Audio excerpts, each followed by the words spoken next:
Congress has announced an investigation into the safety of dating apps for reportedly allowing registered sex offenders and minors to use free digital dating services. The investigation comes in response to media reports about sexual predators using dating apps to lure and attack minors. RT's Brigida Santos joins me now with another one of her stories. She's always at the edge of a story like this. So give me the edge on this one, Brigida. You know, we saw stories like this about 6 months ago, and then they disappeared. Now this story is back in play because people are now saying, let's investigate.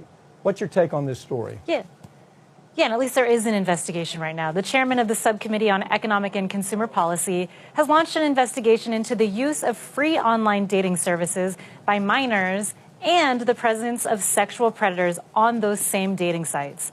The inquiry comes in response to those reports that you were talking about, that many popular dating apps are allowing registered sex offenders to use them, while the paid versions of those same apps screen out those registered sex offenders.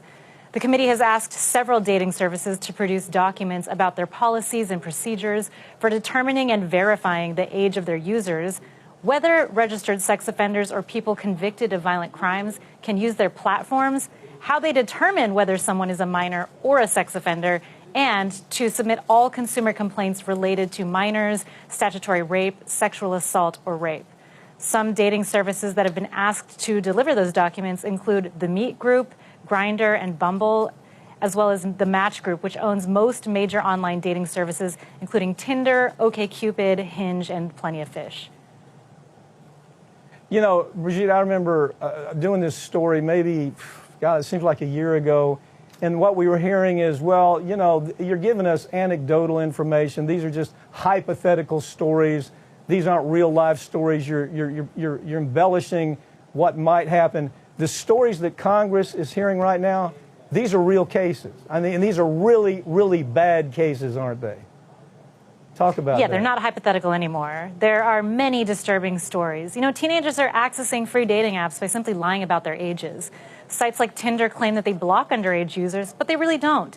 And to give you an example of a real-life case, a Missouri man recently pled guilty to third-degree child molestation after he was charged with sodomy, statutory rape, and kidnapping an 11-year-old girl on a dating app. Because these sites are often international, these apps, similar incidents are also being reported all around the world. For example, the UK has discovered dozens of instances of pedophiles using dating apps to abuse and prey on children, some of them as young as 8 years old. This brings me to the next big issue. These dating services don't conduct background checks on users. While the companies absolutely hold some responsibility, parents need to be aware that giving their kid a smartphone will give them access to these apps, and they need to take measures to make sure that their kids know about the dangers of them and that their kids don't get access to them. Several companies have also been accused of selling and sharing users' personal data, so they're looking into that as well. Brigida, my next guest up after you actually is going to talk about the relationship between these dating apps and child trafficking, human trafficking. And it's inescapable. These apps are also being used as the go-between for what they call the Romeo take. That's where, you know, you start off, somebody believes that they're falling in love with somebody, meet me someplace, and then these things are used for human trafficking in a big way. So the next story we're going to do is actually going to talk about it. But the investigation is going to be looking into how these companies collect and share users' personal data, which is incredible, that they're sharing it wherever they want and they're taking advantage of it any way they want. What can you tell me about that? Well, the Committee on Oversight and Reform says that American consumers may not receive adequate notification of the commercial use of their sensitive personal information from these dating apps, including sexual orientation, gender identity, drug and alcohol use, employment, political views, and so on. It is asked that the companies submit all documentation on their data collection practices and any information about the third parties that they're sharing that personal data with. And that's all well and good, but I'd like to see Congress also do the same for other internet companies that are also collecting data. Last question, Brigida. Is there any question in your mind that these apps know exactly what they're doing, that they understand exactly how this is being abused, both as to this and to human trafficking? What's your take? Yeah, there's no question to it. They absolutely know, especially because of all the news stories that have come out revealing it. So if they are saying that they didn't know before, they certainly know now. And it doesn't seem like they're taking any measures at this point to really crack down and try to stop this abuse that's going on. Brigida Santos, keep busting them up on this. This is an important story. Thank you for joining me, okay? Anytime, Mike. A panel of federal judges ruled against an effort to consolidate and centralize hotel sex trafficking lawsuits. The petition aimed to hold these hotels accountable for profiting off the backs of women and children by hosting sex trafficking and prostitution on their property. I'm joined now by attorney Steve Babin, who specializes in human trafficking law. Steve, I think this was a surprise to everybody. I don't think this court's over with this. I think they're going to look at it again, hopefully. But this first decision, it does cause some problems for trying to solve this trafficking problem, doesn't it?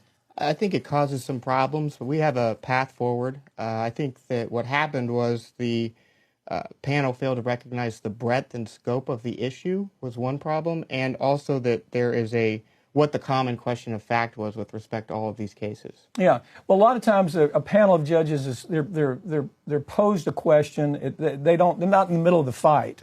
So I think your next step. This is not over. This is just the beginning, isn't it? What is your next step? What do you want to do next to keep this trafficking case moving? Because it is heavily a hotel issue. It's a trucking company issue. It's an airlines issue. Interesting to me, the airlines are doing something about it. The airlines, if you walk through Atlanta Airport, you hear time and time again the idea about if you suspect trafficking is taking place, call 911 right this minute, right? Yeah, and it's really a hotel industry too. 92% of trafficking occurs in hotels. So the path forward is we're gonna continue to file lawsuits. We're going to file class action lawsuits against the hotel industry, and we're going to bring the industry to the table, whatever way we have to. Mm-hmm. We will approach the panel again and seek consolidation, but we'll have a multi-level attack against the hotel industry. Well, the advantage of consolidation is you have one judge that's looking at all the facts for the entire nation. It's called an MDL. That's matter of fact how we're trying to solve the opioid crisis. That's how we solve hundreds of major complex cases where you have one talented judge making decisions about the evidence, about what's admissible, about what the companies did. And that's what you were asking for here, right? You were asking to say, can you please put this in front of one judge? And that was up in Ohio, correct? That was up in Ohio where I am. And yeah, that's exactly right. You can have one judge see the entire problem. And here what the problem is it's the same across the board. It's the deliberate,